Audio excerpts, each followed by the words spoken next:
Eh bien bonjour à tous et à toutes et bienvenue sur la chaîne présentation de manga. Aujourd'hui c'est un nouveau format de vidéo. Effectivement vous et moi on va créer un manga ensemble. Alors j'ai déjà pas mal réfléchi, j'ai une idée qui m'est venue, donc j'ai déjà créé tout un univers et il me manque quelques détails à peaufiner et pour ça je compte sur vous. N'hésitez pas dans les commentaires à me donner des idées justement pour terminer tout ça. Alors juste avant de passer au résumé, je tiens juste à vous dire que, histoire d'animer la vidéo, je vais faire apparaître des images, mais le manga n'existe pas encore, donc bien évidemment, ce n'est pas des images qui sont tirées du manga vu qu'il n'existe pas. J'espère que vous avez compris. Let's go au résumé. Dans cette histoire, il y a 4 mondes parallèles. La légende dit que lorsque l'on meurt dans l'un d'eux, on est réincarné dans le prochain en ayant perdu tous ses souvenirs. L'ordre de réincarnation est cyclique et il est décrit dans la légende comme étant homme, sorcier, dragon, démon. Nous suivons le jeune Alan qui est un humain de 25 ans et qui est marié à Elena, 23 ans. Ils ont eu ensemble une petite fille il y a quelques mois qui se nomme Liona. C'est aux portes du bonheur que Alan meurt brutalement et se réincarne dans le monde des sorciers. La légende disait donc vrai. Mais contrairement aux règles habituelles, lui va se rappeler de sa vie d'humain. Effectivement, les souvenirs vont lui revenir peu à peu. Il va se rappeler du doux visage de sa femme, mais également de sa jeune fille.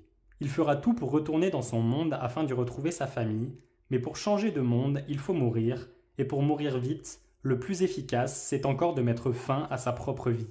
Enfin, c'est plus facile à dire qu'à faire. Alors la première question qu'il faut se poser, c'est qu'est-ce qui pose problème pour mourir? Dans un premier temps, il va y avoir la barrière psychologique. Effectivement, même si on a la volonté de mettre fin à nos jours, c'est contre-instinctif et c'est pas du tout naturel. Même si notre esprit veut passer à l'acte, notre corps, lui, ne va sûrement pas le faire. Il ne sera pas en accord avec l'esprit. Le deuxième point, ça va être le développement de la conscience. Effectivement, il ne va pas se rappeler de tous ses souvenirs comme ça dès la naissance. Ça va venir au fil du temps et ça mettra environ 10 ans en âge d'humain. Alors je vous parle en âge d'humain parce que comme je vous l'ai dit, il y a plusieurs mondes et chaque monde a ses propres caractéristiques. Par exemple, pour le monde des sorciers, il n'y a pas de notion de temps. Il n'y a ni jour, ni semaine, ni mois, ni année. Il n'y a aucun repère temporel. Mais alors ça n'empêche pas le temps de s'écouler et ça n'empêche pas les gens de vieillir. D'ailleurs, l'espérance de vie des sorciers est similaire à celle des humains, environ 80 ans. Le fait de retirer tout repère temporel, ça sert juste à mettre du suspense et des moments angoissants à ce moment-là du récit, vu que lui ne saura pas combien de temps il a passé chez les sorciers.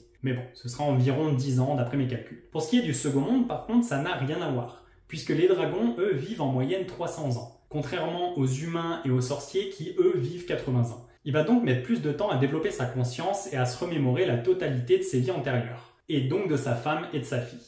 J'ai estimé qu'il mettrait environ 30 ans à se rappeler de tout, et donc possiblement à essayer de mettre fin à ses jours. Pour ce qui est du quatrième monde, là, j'ai pas vraiment décidé ce que ça allait être. Même si dans le résumé j'ai dit que ça allait être des démons, je suis pas forcément ambiancé par un monde régi avec des démons, ça me chauffe pas des masses, mais je sais pas quoi mettre. Et c'est là où je vais solliciter votre aide.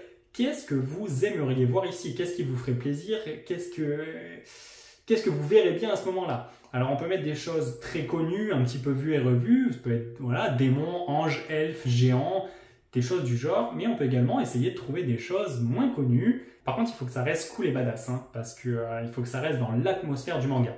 Tu me fais pas une réincarnation en souris, si tu vois ce que je veux dire. Et voilà, je compte sur toi dans les commentaires pour me dire qu'est-ce que tu aimerais voir dans le quatrième monde, et tu me fais un petit développement. Qu'est-ce qui peut s'y passer? La seule exigence, c'est qu'il arrive à mettre fin à ses jours au bout de 15 ans minimum et maximum 20 ans. Voilà, il faut que ce soit entre les deux. Voilà, je viens de vous parler de l'histoire dans laquelle j'aimerais développer un manga.